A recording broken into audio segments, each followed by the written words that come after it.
একটা কথা চলতেছে সেটা হচ্ছে যে বাংলাদেশের ক্রিকেট খেলা আমাদের দেখা উচিত কি উচিত না, এটা সম্পূর্ণ আপনার উপরে ডিপেন্ড করতেছে, আপনি দেখবেন কি দেখবেন না। কিন্তু একটা কথা মাথায় রাখবেন, বাংলাদেশের জার্সি পরা ফাইয়াজ যখন জেলে যাচ্ছিল তখন আমাদের বেশিরভাগ ক্রিকেটার চুপ ছিল, বেশিরভাগ মানে সব ক্রিকেটারই চুপ ছিল প্রায়।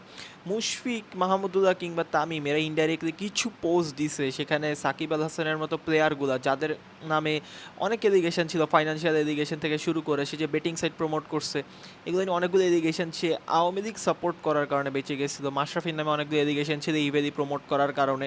সো এইসব এলিগেশনগুলো থেকে তারা বারবার বেঁচে গেছে, এইসব ক্রিকেটারগুলো সরকারের বিভিন্ন দালাল ক্রিকেটারগুলো চুপ ছিল। ইভেন একটা বড় গুঞ্জন শোনা যেতেছে যে তামিম ইকবাল নিজে কল দিয়ে বলছিল যে কোন ধরনের যদি সাহায্য লাগে সেটা সে প্রোভাইড করবে। সো এরকম ক্রিকেটারদেরকে আপনি খেলা দেখবেন কি দেখবেন না, এরা চলে যাওয়ার পরে ক্ষমা চাওয়ার আগে খেলা দেখবেন কি দেখবেন না, সেটা সম্পূর্ণ আপনার বিষয়।